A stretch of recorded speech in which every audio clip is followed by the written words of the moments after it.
Welcome to my series Maladaptive Daydreaming and what I'm going to do in this series is talk about different aspects linked to maladaptive daydreaming. So in this first video I'm going to be talking about maladaptive daydreaming and the struggle to sleep. I'm going to be going through some different topics like sleep, music, parasocial relationships, gender, different things that I think are quite interesting in terms of how they relate to maladaptive daydreaming. So the first thing I'm going to be speaking about is sleep. I'm on medication now for maladaptive daydreaming, but if I don't get enough sleep, the medication is for OCD, but it helps the maladaptive daydreaming. But if I don't get enough sleep, then the maladaptive daydreaming will actually come back. So I've started to realise just exactly how important getting a good night's sleep is in order to help reduce your maladaptive daydreaming. So I used to not be able to sleep at all. It was so difficult for me. I was up all night with my daydreams. I just couldn't stop the daydreaming, and then when I woke up in the morning, the first thing my mind would do was switch back into the daydreaming, and it was really difficult. Now looking back, I can see, I was actually doing so many things that make it obvious why I also couldn't sleep and why it was making the daydreams worse. I couldn't see that at the time. Everything, I just thought I've got a sleep problem, and I never understood, all the different things I could have been doing to help my sleep. So I just wanted to talk about how my routine was then and how my routine is now, and the massive difference that this has made for me. So when I was struggling really a lot with maladaptive daydreaming, I was actually doing a lot of unhealthy things. So in general, because I was maladaptive daydreaming around a particular fixation, I would spend most of the evening on Twitter, on Reddit, reading about my fixation, on Twitter, daydreaming, then being on social media, and my mind was so active all the way up until say 11 or 11:30 when I'm okay, I'll go to bed. Then I went to bed and I would watch YouTube in my bed. I would have my laptop, I would watch YouTube, I would spend ages looking for different YouTube videos. Then when I thought, okay, I'm going to now lie down and try to get to sleep, I would actually put on a TV show on Netflix or something, and I would spend time thinking about what TV show I was going to put on, and I had to put on a TV show that was not too boring, that it would distract me being too boring, but not too interesting that I couldn't daydream through it. So I had to find so I spent so long thinking about what am I going to put on, even though I knew I was just going to daydream while it was on.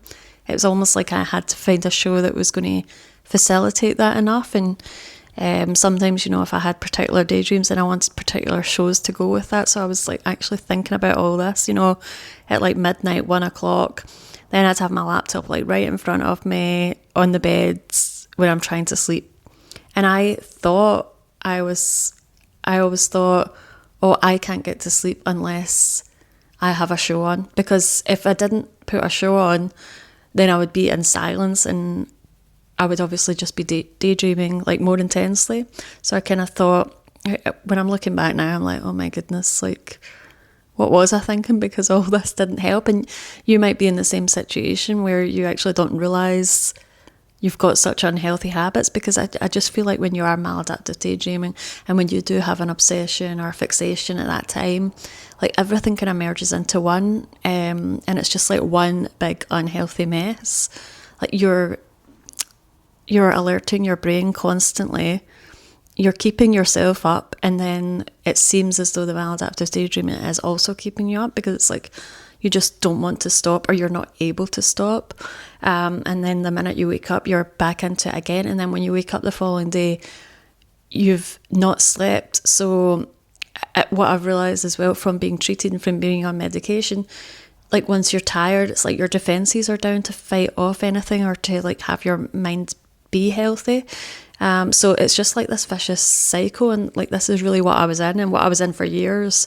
I just never understood or never thought, I never realised how important sleep was. I just knew, oh, I can't sleep because I do maladaptive daydream, and that was what I thought. So I'm now going to talk about what I've been doing because I'm actually in a very good pattern right now, but it will take a bit of sacrifice, and you really do need to be honest with yourself about how much phone usage, how much technology you're using, and just like to really look at your patterns and think about when people would say to me like, don't use your phone, like I didn't really understand because I was also doing like other things that were unhealthy, so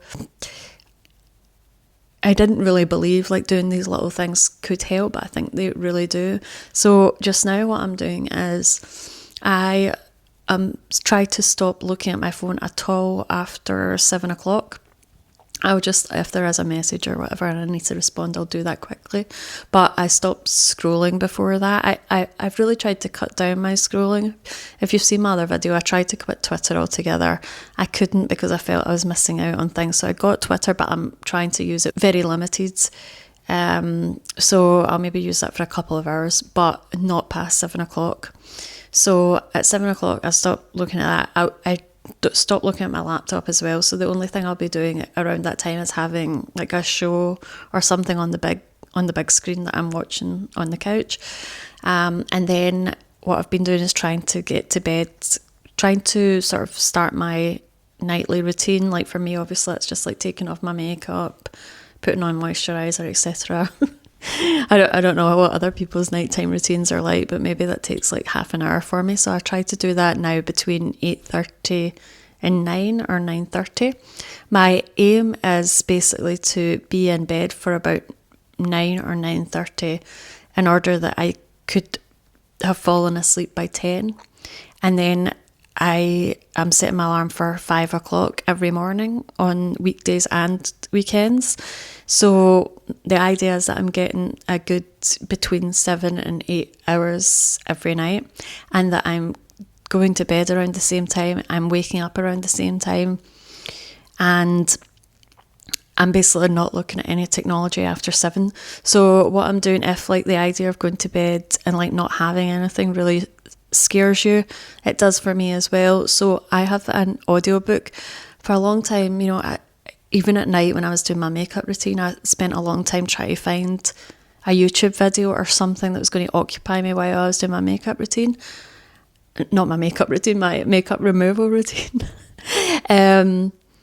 So I've actually just stopped doing that now, and I'm doing that in silence, and I think about it as like a kind of meditation time. So I'm doing that in silence. I have just like my lamp on, so I'm starting to get kind of into the dark a little bit.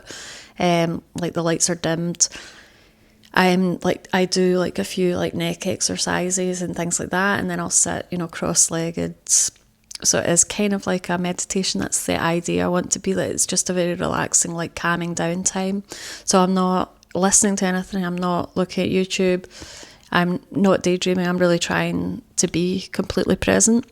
So I found this is really helpful just in order to like wind down properly. I kind of didn't realise, the length of time it's taken me to decide on a YouTube video to watch, and what it's also doing for my brain. Like when I'm scrolling, like I'm just activating my brain again, which is going to cause me to want to daydream again because I'm like waking up my brain. So I now don't do that. And the only thing I do when I'm in bed is listen to an audiobook, and to be honest, I listen to the same audiobook every night.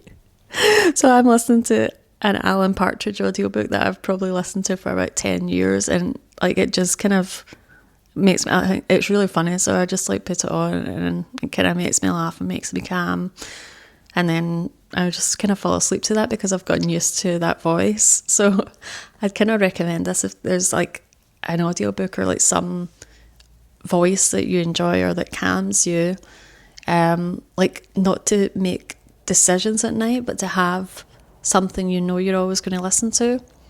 So I spent a long time thinking about what show I was going to watch. I spent a long time thinking about what audiobook I maybe would put on, or what YouTube video. But I think all this decision making and all this scrolling really is just waking you up again, and it's understandable like why your brain is then active and wants to daydream. So what I've really found is like you really need to be calming down your brain in order to be showing that you want to sleep. So 7 o'clock, no technology, then I'm making no kind of media choices until I'm sleeping. So I've got my like kind of calm down routine while I'm doing my makeup, while I'm taking my makeup off. Then I turn the light off, get my audiobook on, and what I found as well is like when I was in bed, I used to just, if I was like tossing and turning for a while and be like, oh my God, like I can't sleep. And then I'd be like, okay, I just can't sleep. So I'll find a show to watch. I'll start scrolling Twitter. But if you do this, again, you're waking up your brain, and again, you're making decisions and you're thinking about things.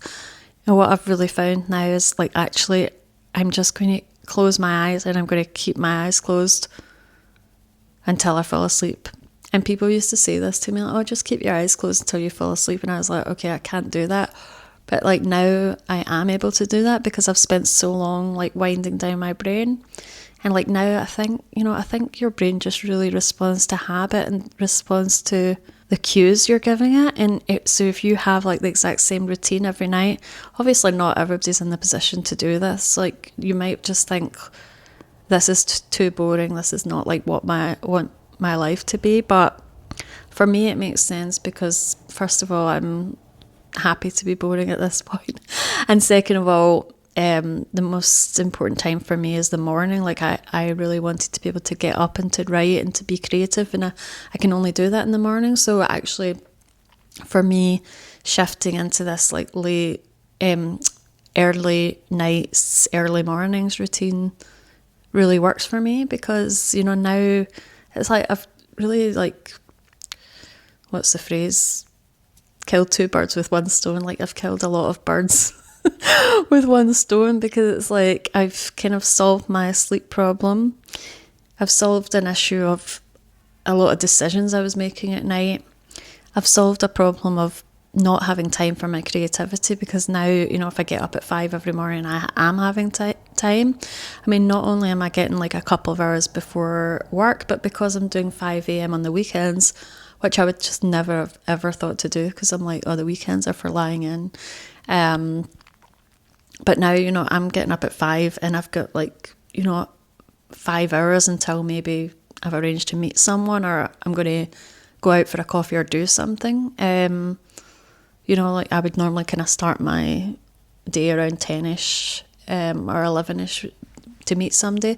So now it's like I've got all this time. I've just like given myself all this free time and it feels really, really good. So, fixing your sleep is something that I think is so important, and it's become so evident to me because I'm on medication that is working really well for the maladaptive daydreaming, but it can still be impacted by a lack of sleep. So it's been really fascinating. And obviously, like, if you cut out any kind of caffeine or anything at night or like late evening, just like don't have caffeine beyond the morning, then that's going to help you be able to sleep as well. But yeah, I think, you need to try and look honestly at what your sleep schedule is. And, when I was struggling so bad, if people tried to give me like little tips for sleeping, I was just like, oh, you don't understand. But when I look back now, I'm like, okay, I was doing so many things that were just so unhealthy and just compounding the problem. So like maladaptive daydreaming will seem like the main problem, but you might be compounding it by, video games late at night, Twitter late at night, scrolling social media. Like I think all these things are just activating your brain, like getting your brain worked up so that it does want to daydream.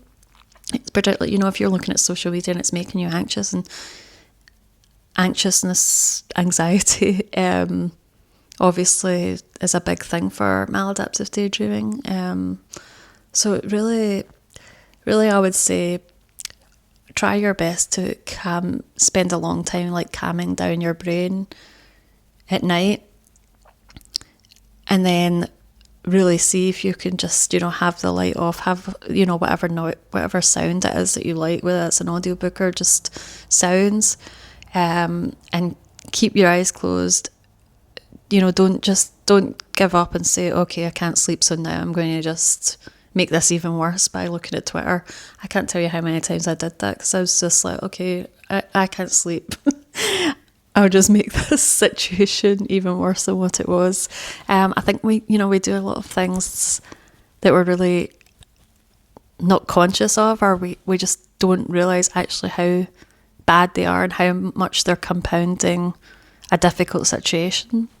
So yeah, those are my tips for trying to improve your sleep in order to try and control or reduce your maladaptive daydreaming. I hope this has helped. Please let me know, if you've kind of realised what patterns you're doing at night and what you think's kind of adding to your trouble with maladaptive daydreaming and the struggle to sleep.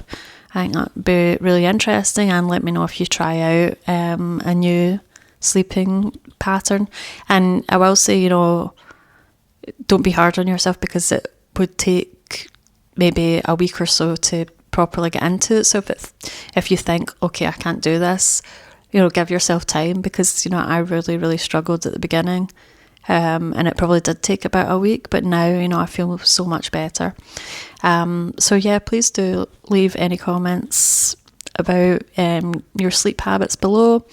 Please do like and subscribe if you can, and I'll see you in the next video. Bye.